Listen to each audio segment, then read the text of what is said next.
சிவகங்கை மாவட்டம் சிங்கம்புணரி அருகே மலைப்பாதையில் பழுதாகி நின்ற அரசு பேருந்தால் பயணிகள் கோபமடைந்தனர்.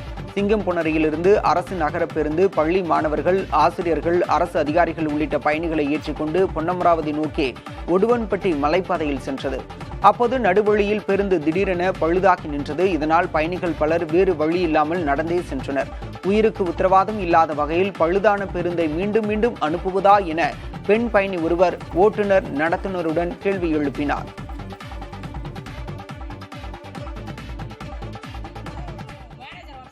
வராம இந்த வண்டிகளை சேஞ்ச் பண்ணாம இந்த ரூட் ஸ்கூல் ஸ்டூடெண்ட் எவ்வளவு பேர் சார் வராங்க? மாடர்ன் ஸ்கூலுக்கும் உலகமடி ஸ்கூலுக்கும் அங்க புதூர் யூனியன்ல வேலை பார்க்குற அத்தனை பேர் இதுல வராங்க. டீச்சர்ஸ் வராங்க. உயிருக்கு உத்தரவாதமே இல்லாம ஓடிக்கிட்டு இருக்கீங்க.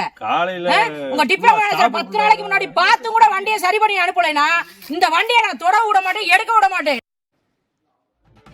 இந்த சம்பவம் குறித்து காரைக்குடி மண்டல போக்குவரத்து கழக மேலாளரை தொடர்பு கொண்டு கேட்டபோது புதிய பேருந்து பதிவுக்காக அனுப்பப்பட்டுள்ளதாகவும் பதிவு முடிந்ததும் உடனடியாக சம்பந்தப்பட்ட வழித்தடத்தில் புதிய பேருந்து இயக்க அனுமதிக்கப்படும் என்றும் தெரிவித்தார்.